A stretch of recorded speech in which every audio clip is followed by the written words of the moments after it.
Hello everyone, আসসালামু আলাইকুম। আশা করি সকলে অনেক ভালো আছেন। অদ্ভুত প্রহরের 17তম এপিসোডে আপনাদের সকলকে জানাচ্ছি স্বাগতম। সাথে আছি আমি তৌহিদ রহমান। আজ আবারও আপনাদের জন্য আবির ভাইয়ের একটি অডিও ক্লিপ নিয়ে হাজির হয়ে গেলাম। আশা করছি আজকে অডিও ক্লিপটি আপনাদের কাছে ভালো লাগবে। সম্পূর্ণ অডিও ক্লিপটি শোনার জন্য অনুরোধ থাকলো, এবং আপনারাও যারা চান আমার এই অদ্ভুত প্রহর চ্যানেলটিতে ঘটনা পাঠাতে, তারা কিন্তু চাইলে দুটি ওয়েতে ঘটনা পাঠাতে পারেন। একটি হচ্ছে ইমেল আর একটি হচ্ছে হোয়াটসঅ্যাপ। ইমেল অ্যাড্রেসটি হচ্ছে odbhutprohor@gmail.com, odbutprohor@gmail.com, আর হোয়াটসঅ্যাপ নম্বরটি হচ্ছে 01609954441। এই দুটি ওয়েতেই চাইলে কিন্তু আপনারা আপনাদের যে কোনো ঘটনা আমার কাছে পাঠাতে পারেন। আর কথা না বাড়িয়ে চলে যাচ্ছি আবির ভাইয়ের অডিও ক্লিপে।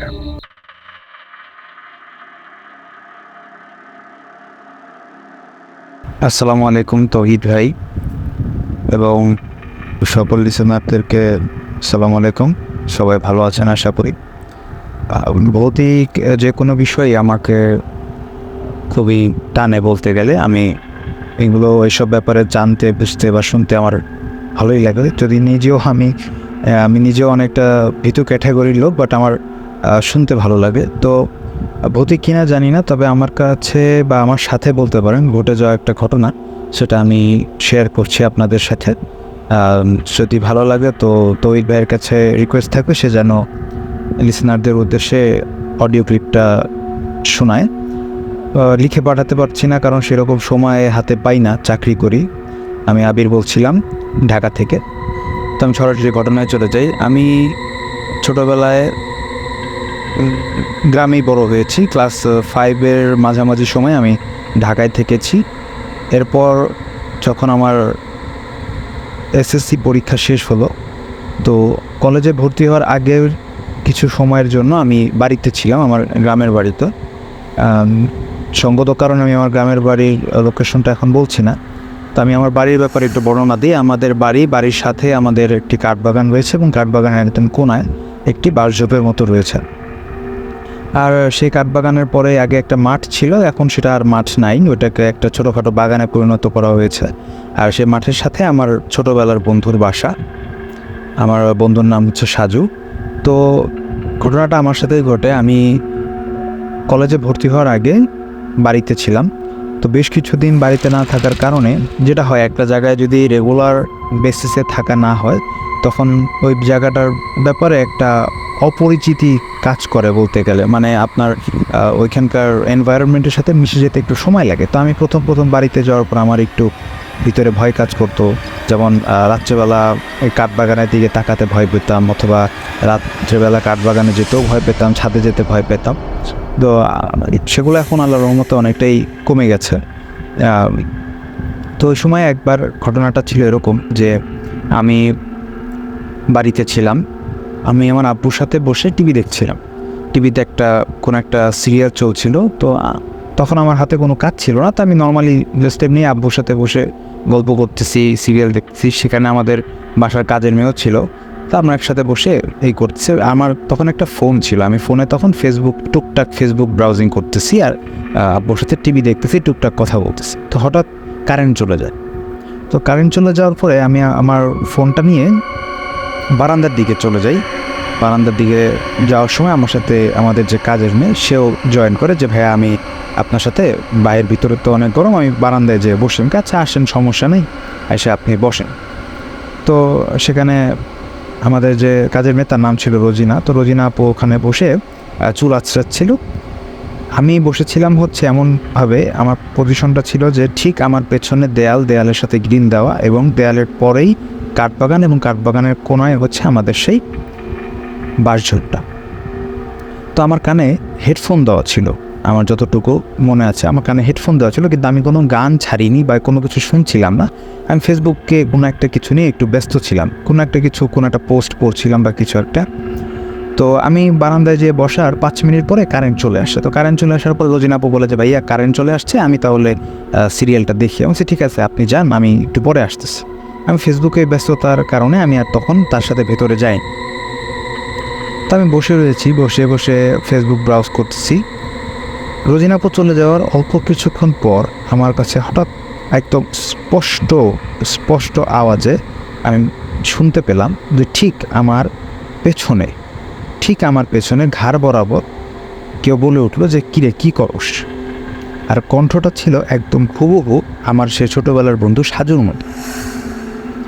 তো যেহেতু গ্রামে জীবনের বেশ কিছুটা সময় গ্রামে ছিলাম, আবার ঢাকায় থেকেছি, এখন আবার ঢাকায় থেকে চাকরি করি, গ্রামে যাতায়াত হয়, তো অনেক ধরনের কল্পকাহিনী বা যাই বলেন না কেন এসব বিষয়ে অনেক কিছু আমি শুনেছি। তো এই নিশির ডাক বলতে একটা ব্যাপার আছে। তো যখন আমি শব্দটা শুনলাম যে কিরে কী করস, তাও আবার আমার নিজের একদম ক্লোজ বন্ধু, ছোটোবেলার বন্ধু সাজুর কণ্ঠে, তা আমি জাস্ট ওইখানে ফ্রিজ হয়ে গেলাম। আমি জাস্ট বসে রয়েছে যে এটা যদি সাজু হয়, কারণ এই নিশির ডাকের ব্যাপারে আমি শুনেছি যে এই ডাকগুলো একবার দেয়, যে বা যাই এই ডাকটা দিক সেটা একবার ডাকে। তা আমি ওখানে বসে রইলাম চুপচাপ, ফোনটা হাতে নিয়ে জাস্ট শক্ত হয়ে বসে রইলাম, পিছনে তাকালাম না, কারণ যদি সাজু হয় তাহলে সে তো আমাকে আবার ডাক দেবে, যাই কী ব্যাপার, কী হচ্ছে, গেটটা খোল, আমাকে ভিতরে আসতে দেবে, কিছু একটা সে আমাকে বল। আমি প্রায় 1 মিনিট বসে থাকার পরও পেছনের থেকে আর কোনো শব্দ পেলাম না, অথচ আমি শুনতে পেয়েছি যে একবারে মনে হলো আমার ঘাড়ের কাছে কেউ দাঁড়িয়ে বলতেছে কিরে কী করস। অথচ আমি একটা চেয়ারে বসা, চেয়ারের পিছনেই দেয়ালের সাথে গ্রিল, তারপরে কাঠবাগান, তারপরে বাঁশঝোপ, এই এতখানি জায়গার মধ্যে আমার কাছে মনে হচ্ছে যে আমার পিছনে ঘাড়ের কাছে কেউ দাঁড়িয়ে এই কথাটা বলতেছে। তা আমি 1 মিনিট ফ্রিজ হয়ে থাকার পর সাহস করে উঠে দাঁড়ালাম এবং আস্তে করে রুমে চলে গেলাম। আমি পেছনের দিকে তাকালাম না। আমি বসে আব্বুর কাছে বসলাম এবং বসে বসে আব্বুর পা টিপতে টিপতে আমি আমার আরেক হাত দিয়ে ফোনটা নিয়ে আমার বন্ধু সাজুকে ফোন দিলাম। সাজু আমার সমবয়সী হলেও ও আমার 1 ব্যাচ জুনিয়র ছিল। তো সাজু ফোন রিসিভ করলো, ওর কাছে তখন আর আম্মুর ফোন ছিল, আমাদের পার্সোনাল ফোন তখনও সেরকম ইউজ করতাম না আমরা কেউই। তো আমার এসএসসি পরীক্ষা শেষ হয়ে যাওয়ার কারণে আমার কাছে তখন একটা পার্সোনাল ফোন ছিল, আর সাজুর কাছে আর আম্মুর ফোনটা মাঝে মধ্যে থাকতো। তা আমি ওকে কল দিলাম, কল দেওয়ার পরে সাজু ফোন রিসিভ করলো। রিসিভ করার পর আমি সাজুকে জিজ্ঞেস করলাম যে বন্ধু তুই কি আমাকে মাত্র ডাক দিয়েছিলি? তখন আমাকে সাজু বলতেছে কেন তো বন্ধু, আমি তো তোমাকে ডাকিনি, আমি তো ঘরে পড়তেছি, কেন কী হয়েছে? তখন আমি বলছি না বন্ধু কিছু হয়নি, এমনি। আচ্ছা ঠিক আছে, তোর সাথে কালকে দেখা করবো।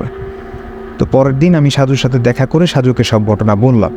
তখন সাজু শুনে আমাকে শুধু বললো যে বন্ধু খুব ভালো করছো যে তুমি পিছনে তাকাও নেই, কারণ তুমি যে টাইমের কথা বলতেছো ওই টাইমে আমি পড়ার টেবিলে বসা, আমি পড়তেছিলাম। তো বিষয়টা রিয়েলাইজ করতে পারার পর থেকেই আমি বেশ কিছুদিন বারান্দায় একা যেতে পারতাম না, ভয় পেতাম। পরবর্তীতে আস্তে আস্তে বারান্দায় যাওয়ার অভ্যাসটাও করেছি, কিন্তু আমি কখনো আমার পেছন দিকে বাঁশঝোপটাকে রেখে আমি সহজে বসি না। আমি সবসময় চেষ্টা করি একদম আমার ফেসটা যাতে সামনের দিকে থাকে, ফ্রন্টের দিকে, যাতে আমি বাঁশঝোপ কাঠবাগান এগুলো দেখতে পারি, এইভাবে রেখে বসতাম। তো জানি না ঘটনা কতটুকু ভয়ানক বা কী, তবে আমার কাছে আমার সাথে ঘটে যাওয়া এটা একটা ঘটনা, সেটা আমি শেয়ার করলাম। যদি লিসেনারদের ভালো লাগে তাহলে সামনে ইনশাআল্লাহ আরও ঘটনা আমি কালেক্ট করে হোক, বা আমার নিজের আরও 2-1টা ঘটনা জানা আছে এমন কোনো ঘটনা আমি লিসেনারদের সাথে শেয়ার করার চেষ্টা করব। তৌহিদ ভাইকে ধন্যবাদ একটা অসাধারণ পেজ বা চ্যানেল পরিচালনা করার জন্য। সবাই ভালো থাকবেন, আসসালামু আলাইকুম। খুবই সুন্দর একটি ঘটনা ডিসক্রাইব করেছেন আবির ভাই। আশা করছি সকলের কাছে ঘটনাটি অনেক ভালো লাগবে। কেমন লেগেছে ঘটনাটি আপনাদের কাছে সেটা কিন্তু চাইলে আপনারা কমেন্ট করে জানাতে পারেন। আর যারা আপনারা আমার এই চ্যানেলটি নতুন শুনছেন তারা কিন্তু চাইলে চ্যানেলটি সাবস্ক্রাইব করে বেল বাটনটি প্রেস করে দিতে পারেন, যাতে করে পরবর্তী কোনো এপিসোড আপনাদের মিস না হয়ে যায়। দেখা হবে পরবর্তী আরেকটি এপিসোডে। সে পর্যন্ত সকলে ভালো থাকবেন, সুস্থ থাকবেন। আসসালামু আলাইকুম।